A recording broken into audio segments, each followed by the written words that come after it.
Aktivasi sistem. Meskipun tidak turun salju di selatan, langitnya sangat dingin, persis seperti kata-kata mantan pacarku. Orang-orang bergegas di sepanjang jalan yang padat. Meskipun matahari sudah tinggi di langit, namun tidak banyak mengurangi rasa dingin. Para pejalan kaki di jalan mengenakan jaket anti-angin dan jaket tebal, berjalan tergesa-gesa sambil menampilkan ekspresi serius di wajah mereka. Dalam lingkungan bertekanan rendah, hawa dingin tampaknya telah menciptakan penghalang di antara semua orang, mengisolasi orang satu sama lain. Di suatu sudut, kendaraan listrik ditempatkan secara acak, kabel-kabel panjang direntangkan secara acak di mana-mana, dan kotak-kotak persegi hitam dihubungkan ke kendaraan listrik. Ada noda-noda minyak berbintik-bintik di tanah, dan orang-orang mengenakan pakaian kuning atau biru membungkus diri mereka dengan erat.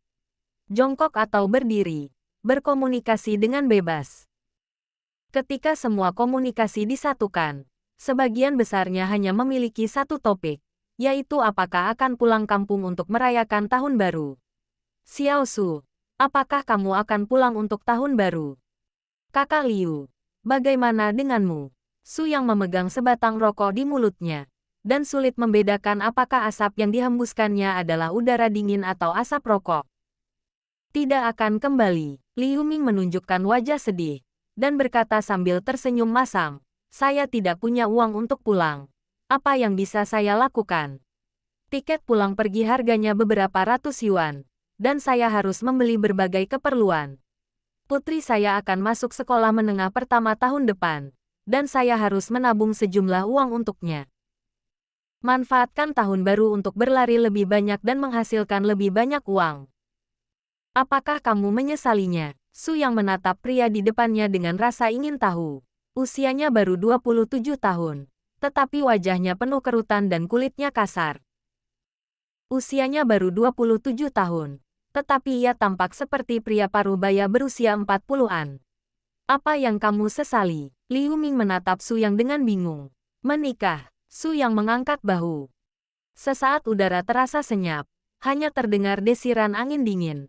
Liu Ming menundukkan kepalanya dan melihat sepatunya yang berlubang dan tangannya yang pecah-pecah. Apakah kamu menyesalinya? Dia tampak menyesal. Kalau saja dia tidak menikah, dia akan bisa hidup sendiri dengan baik. Mulut Liu Ming terbuka dan tertutup, lalu akhirnya berubah menjadi desahan panjang. Jika kau ingin mengatakan penyesalan, aku memang menyesalinya. Aku tidak begitu bahagia setelah menikah. Tetapi ketika aku memikirkan bayiku sendiri, aku tampaknya tidak begitu menyesalinya. Liu Ming tampaknya memperoleh motivasi karena suatu alasan. Dia segera berdiri dari tanah dan berjalan menuju sepeda listrik. Ayo pergi. Jika kami tidak bisa membunuhmu, kami akan membunuhmu. Sialan. Ia duduk di atas sepeda listrik dengan gagah, memasukkan tangannya ke dalam sarung tangan anti angin yang diikatkan di setang sepeda listrik, memutar pedal gas, dan segera melesat keluar, melaju kencang ke depan. Ia melaju dengan angin dingin, bagaikan seorang prajurit yang menuju medan perang, tak takut pada kehidupan.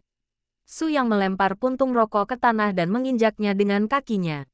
Apa arti kehidupan? Apakah hanya untuk tujuan melanjutkan garis keturunan keluarga? Membiarkan anak Anda mengulang jalan yang Anda ambil di dunia dan terus mengalami kesulitan. Dengan tangan di saku jaketnya, dia berjalan menyusuri jalan. Matanya penuh dengan kebingungan. Dia sebenarnya bukan seorang pengantar barang. Dia hanya kebetulan bertemu Liu Ming dari desa yang sama. Jadi dia berhenti untuk mengobrol. Liu Ming beberapa tahun lebih tua darinya. Tetapi ia memasuki masyarakat lebih awal. Kemudian pergi kencan buta, menikah dan memiliki anak di bawah pengaturan keluarganya. Seperti banyak keluarga biasa, ia memiliki logika operasi yang mapan.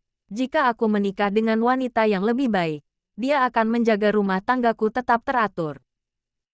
Jika Anda menikah dengan orang yang buruk, tidak hanya akan terjadi kekacauan di rumah, tetapi Anda mungkin juga akan bercerai dalam beberapa tahun. Dan Liu Ming jelas menikahi seseorang yang tidak begitu baik. Setelah menikah, Liu Ming tampak tumbuh dewasa dalam semalam, dan kemudian ia terus bekerja keras di luar, sementara istrinya tinggal di rumah untuk mengurus anak-anak. Tetapi tampaknya karena saya menonton terlalu banyak video pendek, video-video tersebut menjadi semakin keterlaluan. Tidak ada tindak lanjut dan mereka akhirnya bercerai. Telepon seluler itu berdering cepat. Su yang melihat daftar kontak di atas dan tersenyum pahit. Dia mengulurkan tangan dan menekan modul hijau pada ikon tersebut. Halo, Ibu.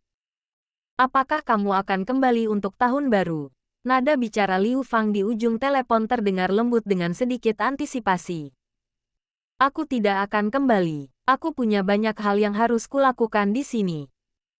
Su yang tidak banyak berpikir untuk pulang. Atau lebih tepatnya, setelah beberapa tahun terjun ke masyarakat, ia tampak semakin terasing dari keluarganya. Ia bukan lagi bocah lelaki yang merindukan rumahnya ketika ia pergi jauh selama beberapa hari. Agak dingin rasanya jika mengatakan dia acuh tak acuh.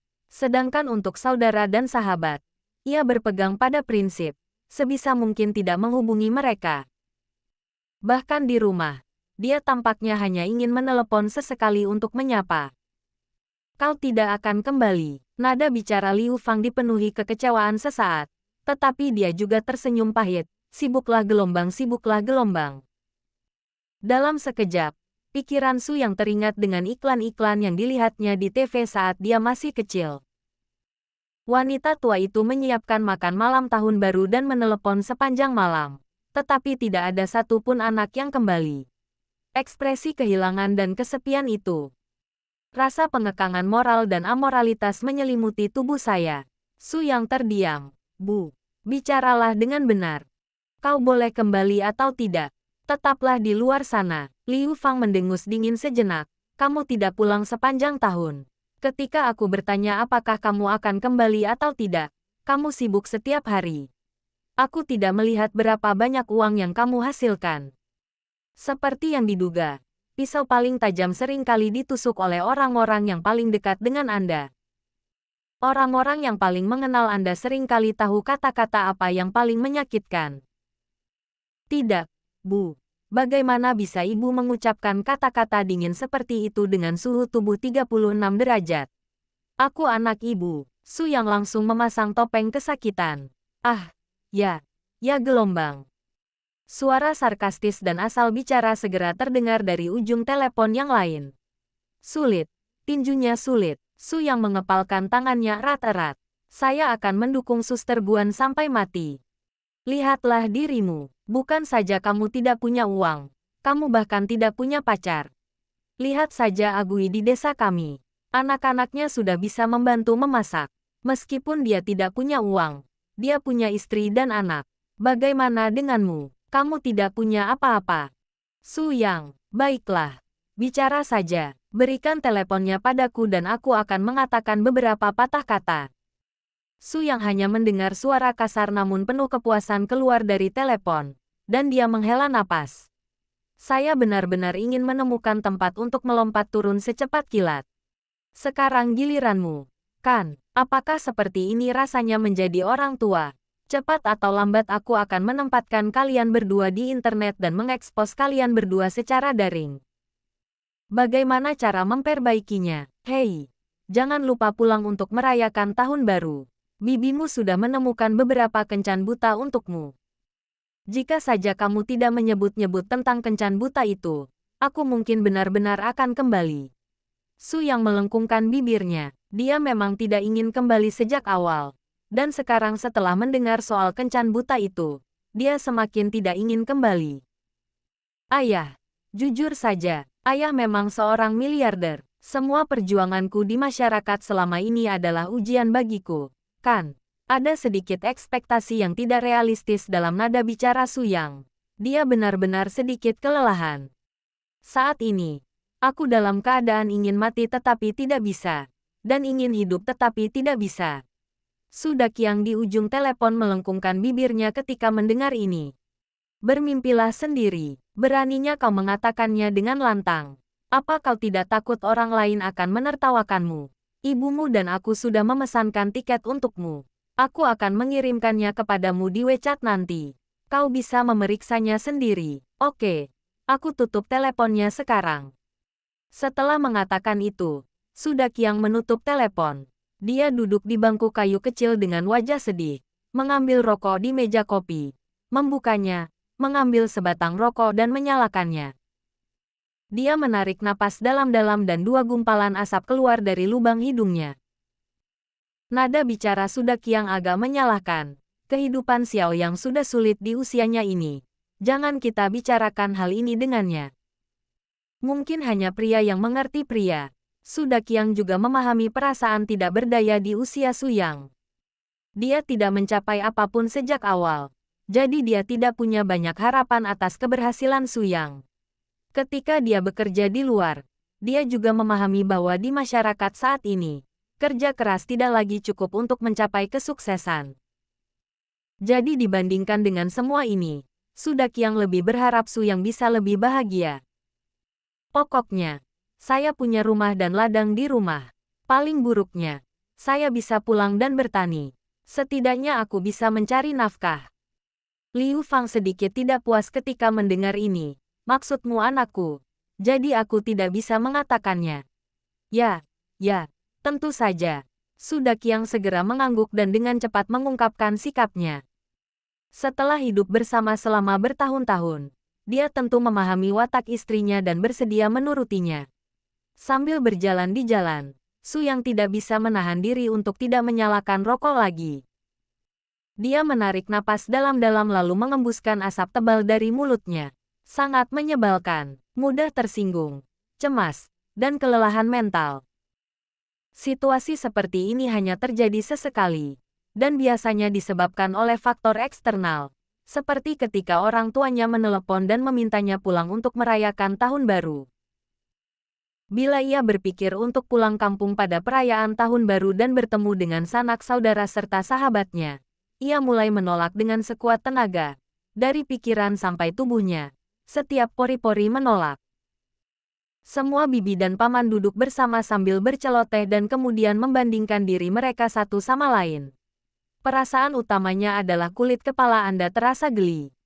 Ayah, Su Daqiang bergerak di depan Su Guawen dengan sikap agak menyanjung. Menggosok tangannya dengan canggung, aku ingin menanyakan sesuatu padamu. Berbicara, orang tua itu yang duduk di kursi memegang cangkir teh, menyeruput tehnya, dan melirik putranya di depannya. Melihat orang itu menggosok-gosokkan tangannya seperti lalat, sekilas rasa jijik melintas di mata tuanya. Apakah ada kemungkinan, maksudnya, Anda sebenarnya seorang miliarder? Anda selama ini menyembunyikan identitas Anda, hanya ingin melihat siapa putra yang lebih berbakti dan dapat mewarisi harta Anda. Mendengar kata-kata konyol ini, Su Guawen mengangkat tangannya dan melemparkan pukulan besar, berteriak dengan marah, pemberontak terhadap Tiangang. Keluar. Su Daqiang buru-buru menutupi mukanya, lalu berbalik dan berjalan pergi sambil mengusap mukanya. Ekspresinya agak sedih. Ya berarti ya dan tidak berarti tidak. Apa artinya memukul saya? Melihat Su Daqiang pergi, Su Guawen mendengus dingin. Menatap tablet yang ditaruh di depan kuil di dinding tak jauh dari sana. Matanya agak sedih. Dia pernah menanyakan pertanyaan ini kepada ayahnya sebelumnya. Pada saat ini, Su Yang yang sedang berjalan di jalan, tiba-tiba mendengar suara renyah di benaknya. Suara renyah itu membuat Su Yang sedikit linglung. Apa-apaan ini? Ding! Dia mengeluarkan ponselnya dan melihat bilah notifikasi. Tetapi tidak ada notifikasi. Dia menggaruk kepalanya dan melihat sekelilingnya. Jalanan dipenuhi dengan suara promosi, klakson di jalan, dan pejalan kaki yang mengobrol. Sistem kekayaan ilahi harian telah diaktifkan. Langkah Su Yang tiba-tiba terhenti dan dia berdiri di tengah jalan.